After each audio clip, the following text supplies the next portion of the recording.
Assalamualaikum warahmatullahi wabarakatuh.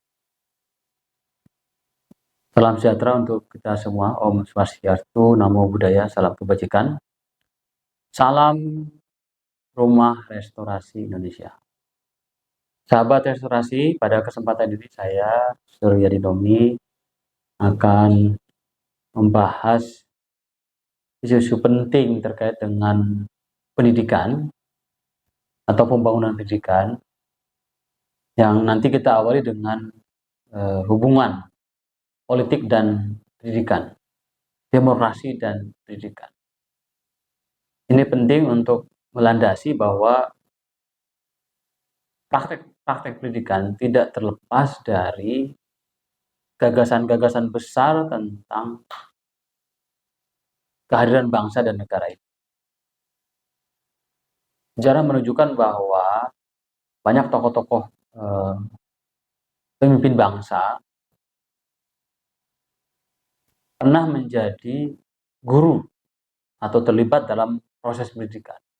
Karena pendidikan sangat erat kaitannya dengan penyiapan warga negara, penyiapan sumber daya manusia untuk bisa menjalankan proses kehidupan berbangsa dan bernegara.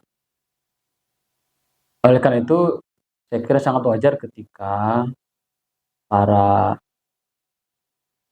pendiri bangsa mengaitkan filosofi kebangsaannya dalam konteks pendidikan. Karena pendidikan adalah alat transformasi menuju cita-cita kebangsaan itu sendiri, cita-cita bernegara itu sendiri. Oleh karena itu, pada kesempatan ini saya menyampaikan bagaimana kaitan pendidikan dan politik, atau dalam bahasa lain politik kependidikan. Baik, kita sama-sama mengetahui bahwa dalam sejarah pemikiran, sebut saja misalkan Plato mengarang buku Republik, itu juga di dalamnya mengaitkan dengan proses-proses pendidikan, bagaimana mewujudkan cita-cita Republik, cita-cita pendirian sebuah kebersamaan yang diikat menjadi sebuah konsensus kebernegaraan. Di tahun 1916 juga hal yang sama, saya kira banyak pemikiran-pemikiran mendasar yang biasanya dari para filosof ini, filosof pendidikan yang sangat terkenal yaitu John Dewey, yang membangun paradigma pembangunan pendidikan di Amerika yang dikenal dengan pragmatisme pendidikan, pendidikan yang lebih mengarah kepada pengalaman-pengalaman, eksperimentasi, eksperiensis dari manusia-manusia yang terus mengembangkan dirinya untuk bisa memenuhi, bisa menjalankan, bisa mengelola, bisa mengendalikan bahkan proses-proses kehidupan berbangsa dan bernegara ini. Dalam konteks pribadi tentu, dia harus kompeten, dia harus berkinerja. Dalam konteks berbangsa dan bernegara, dia juga harus bisa membangun kekuatan-kekuatan bersama atas nama bangsa dan negara untuk menjadi bangsa yang unggul, bangsa yang dihargai oleh bangsa-bangsa yang lain, yang ikut menentukan perubahan-perubahan global atau dinamika kehidupan internasional. Saya kira apa yang dijalankan oleh negara-negara besar dalam mengendalikan peradaban tentu ditransformasi oleh pendidikan.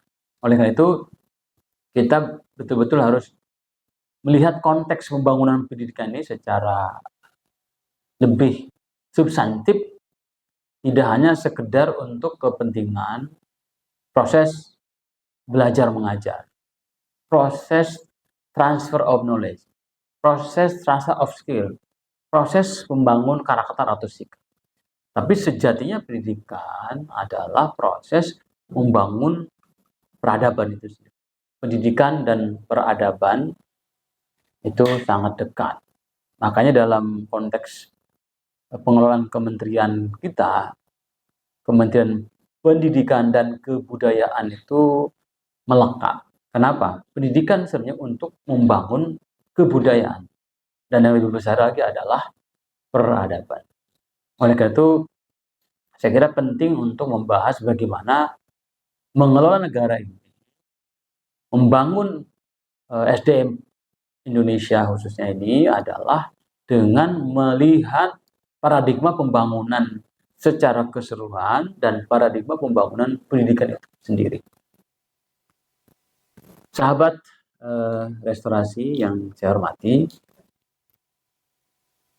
tentu kita menyadari bahwa ada 4 tugas penting dari cita-cita kemerdekaan kita, ya, yang kita bisa lihat dalam pembukaan Undang-Undang Dasar 1945. Tentu ini adalah referensi utama kita dalam berbangsa dan negara. Dalam alinea keempat saya kira dijelaskan di situ bahwa pembentukan Negara Kesatuan Republik Indonesia adalah untuk melindungi segenap bangsa Indonesia dan seluruh tumpah darah Indonesia. Itu cita-cita pertama, itu tugas pertama dari kita bernegara. Bagaimana kita bisa melindungi segenap bangsa dan negara, tanah dan airnya, termasuk saya kira udara dan laut. Oleh karena itu, cita-cita pendidikan harus inline, harus sejajar, bahkan mentransformasi gagasan pertama. Tugas negara adalah melindungi segenap bangsa Indonesia dan seluruh tumpah darah Indonesia. Bagaimana caranya? Dan tentu dengan kesiapan dan persiapan membangun SDM-nya yang berkualitas sehingga bisa melindungi seluruh tumpah darah Indonesia itu. Itu tugas yang pertama. Tugas yang kedua adalah memajukan kesejahteraan umum. Cita-cita memajukan kesejahteraan umum tanpa ada dukungan sumber daya dan ada kesadaran yang kuat dari para pengelola negara dan juga para pelaksana di lapangan dan didukung oleh rakyat, tidak mungkin segenap tumpah darah dan kekayaan alam semesta itu bisa mensejahterakan kalau kualitas sumber daya manusianya tidak bisa mengelola, tidak bisa mendayagunakan sumber daya alam itu, dan tentu sumber daya sosial kita, sosial kebudayaan, modal sosial kita, didukung juga oleh kesiapan SDM-nya untuk mensejahterakan masyarakat secara kesejahteraan atau kesejahteraan sosial. Itu tugas yang kedua. Tugas yang ketiga yang saya kira ini penting, relevan dengan politik kependidikan, yaitu mencerdaskan kehidupan bangsa. Ya. Bagaimana sebenarnya peran, tugas, dan fungsi negara untuk mencerdaskan kehidupan bangsa dalam makna yang seluas-luas. Cerdas dalam arti cerdas secara seutuhnya, tidak hanya akalnya, tidak hanya pikirannya, tetapi juga hatinya, cerdas juga fisiknya, body kinestetiknya.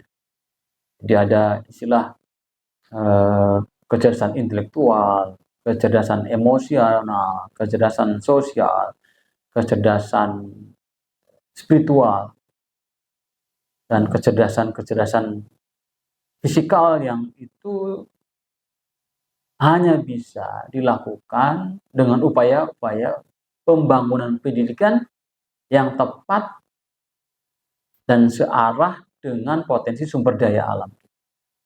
Itu tugas yang ketiga. Tugas berikutnya adalah, ini juga penting, ikut melaksanakan ketertiban dunia. Jadi kita berperan serta dalam membangun peradaban dunia. Dengan apa? Ya dengan proses-proses melahirkan gagasan-gagasan, melahirkan ilmu-ilmu, melahirkan teknologi-teknologi oleh manusia-manusianya yang nanti bisa turut serta ya menyelesaikan persoalan-persoalan kehidupan di dunia ini secara global lewat pendekatan-pendekatan saintifik, ya. Pendekatan-pendekatan dan pemanfaatan teknologi yang tepat guna dan berdaya guna sehingga betul-betul bisa menciptakan dan terus mengusung prinsip kemerdekaan, perdamaian abadi dan keadilan sosial. Jadi luar biasa ini pesan-pesan ini yang ada dalam pembukaan Undang-Undang Dasar 1945 yang prinsipnya saya lihat ada 4 penting, yaitu pertama, melindungi segenap bangsa dan seluruh tumpah darah Indonesia, memajukan kesejahteraan umum, mencerdaskan kehidupan bangsa, dan turut serta melaksanakan ketertiban dunia berdasarkan prinsip-prinsip kemerdekaan, perdamaian abadi, dan keadilan sosial. Jadi prinsip-prinsip inilah yang akhirnya dituangkan dalam batang tubuh undang-undang kita dengan memberikan seluas-luasnya hak belajar dan sekaligus kewajiban belajar bagi setiap warga negara Indonesia yang diatur dalam pasal 31. Ya. Dalam pasal tersebut diatur tentang bagaimana proses pendidikan, proses pembangunan pendidikan itu dikelola dengan prinsip-prinsip bahwa setiap warga negara berhak mendapat pendidikan. Setiap warga negara wajib mengikuti pendidikan dasar dan pemerintah wajib membiayai. Nanti kita lihat dalam prakteknya seperti apa. Apakah kondisi yang diharapkan setiap warga negara wajib mengikuti pendidikan dasar dan pemerintah wajib membiayainya sampai dia pendidikan dasar. Nah, pendidikan dasar kita mulai dari SD sampai SMP hari ini. Jadi semua warga negara wajib memenuhi pendidikan dasar. Tapi faktanya masih banyak anak-anak atau warga negara yang masih out of school, masih belum bisa memenuhi kewajiban itu. Maka ada beberapa alternatif yang terus dikembangkan. Sebagaimana kita ingin mengatakan bahwa boleh berhenti sekolah tapi tidak boleh berhenti belajar, dan harus diakui itu dalam proses pendidikan kesetaraan misalnya. Itulah upaya-upaya pendidikan kita yang nantinya mengharmonisasi, membangun pendidikan kita, kebijakan pembangunan kita dengan prinsip-prinsip all resources, mengembangkan semua jenis jalur dan jenjang pendidikan. Yaitu yang disampaikan oleh Ki Hajar Dewantara tentang ada 3 pusat pendidikan, yaitu apa? Keluarga yang berikutnya sekolah atau perguruan tinggi, yang ketiga adalah masyarakat. Jadi yang disebut dengan pendidikan informal, pendidikan formal, dan pendidikan non formal. Nah, itulah yang harus saling bersinergi, harus saling menguatkan, ya, dalam proses melayani dan memenuhi hak dan sekaligus kewajiban warga negara, ya, yang didukung oleh anggaran yang cukup minimal 20%, dan atas dasar kemampuan memajukan ilmu pengetahuan dan teknologi itulah kita bisa turut serta membangun kemajuan peradaban serta kesejahteraan umat manusia. Suatu cita-cita yang sangat besar dalam proses politik kependidikan di Indonesia. Yang nanti kita lihat prakteknya, apakah itu terpenuhi atau tidak dalam analisis pada sesi berikutnya.